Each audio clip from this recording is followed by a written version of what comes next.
Welcome back. We are going to look at another hormone from the adrenal gland.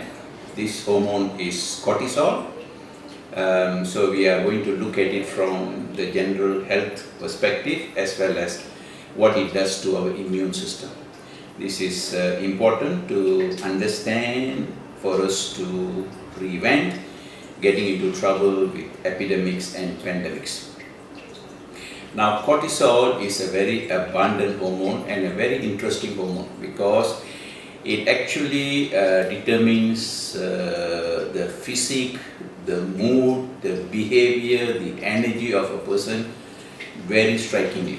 So first, let me describe how a person with cortisol deficiency is, or how he or she behaves. Generally, a cortisol deficient patient is thin. They have poor muscle mass. Sometimes they are on the overweight or obesity type because cortisol deficiency generally creates carbohydrate cravings. These are people who don't like heavy breakfast, they don't like to have proteins during breakfast. They are usually happier eating carbohydrates. So they can be thin mostly, some of them can be obese. A cortisol deficient patient typically does not enjoy life, especially in the morning. So they wake up and feel anxious, they are moody or irritable, they feel typically tired in the morning. Of course, the other hormone that makes you feel tired, especially in the morning, is thyroid hormone deficiency. So cortisol deficiency is associated with lethargy, especially in the morning, and then generally there is a slump in energy after lunch, so they need to lie down to get some sleep. Cortisol deficient patients also have low blood pressure and they can have low blood sugar, and this gives them the problem of giddiness. So these are the signs and symptoms, but typically cortisol deficiency increases the risk for infections and allergies. So a person who wakes up in the morning having sneezing or running nose or recurrent allergies or infections, usually they are deficient in cortisol. So thin physique, more prone for allergies and infections, low blood pressure, low sugar, moody, irritable, anxious. So these are all the typical features of cortisol deficiency. Now, cortisol is associated with stress. All the factors that affect our life and increase the level of stress affects both DHA and cortisol. So as I mentioned, sleeping late, the blue light, excessive exposure to EMF, high carbohydrate diet, a very stressful life, all these contribute to cortisol deficiency just as much as DHA deficiency. Acute stress is a good thing because even your immune system works on acute stress by producing the inflammatory cytokines that actually kills the pathogens. So this is acute stress, and acute physical stress is necessary for healthy muscles and healthy blood vessels. Acute psychological stress helps you to handle stressful situations like exams and interviews. But what is damaging is when stress is chronic and mismanaged, because eventually it will lead to adrenal insufficiency and adrenal fatigue. So you will have deficiency in all the hormones that adrenal glands secrete. So why a person of cortisol deficiency becomes angry, irritable, sometimes they have sweaty palms, is because when there is cortisol deficiency, the body recognizes the need for a hormone to compensate this. So instead of cortisol, the body produces adrenaline.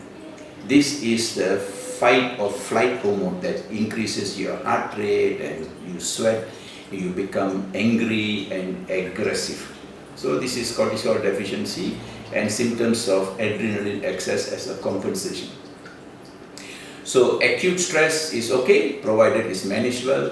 chronic mismanaged stress is a disaster for health.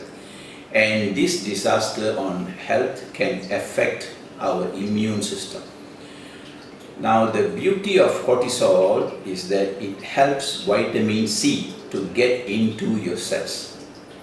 So this is how it increases our vitamin C uptake. And as we have discussed many times before, vitamin C is critical for immune health. And I've mentioned this, macrophages and neutrophils concentrate vitamin C very, very significantly in high amounts.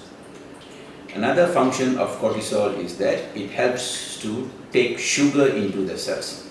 And immune cells being very active, they need the sugar for their energy. Low cortisol means increased inflammation and a weakened immune system. So that predisposes us to many types of infections. So what does cortisol do in addition? It specifically increases the number of lymphocytes and also increases the number of natural killer cells. So cortisol in physiological amounts decreases the inflammation. A deficiency cortisol can have exacerbated inflammation and imbalance or weakened immune system. So cortisol is an important hormone both for health, for longevity, prevention of chronic medical problems, especially allergies and infections, and to manage our mood and energy better. Okay. Now, cortisol is typically taken in the natural form as hydrocortisone. The usual dose that is necessary for most people with deficiency is take 10 milligrams in the morning and 5 milligrams about 4 to 6 hours later. This is a sufficient dose.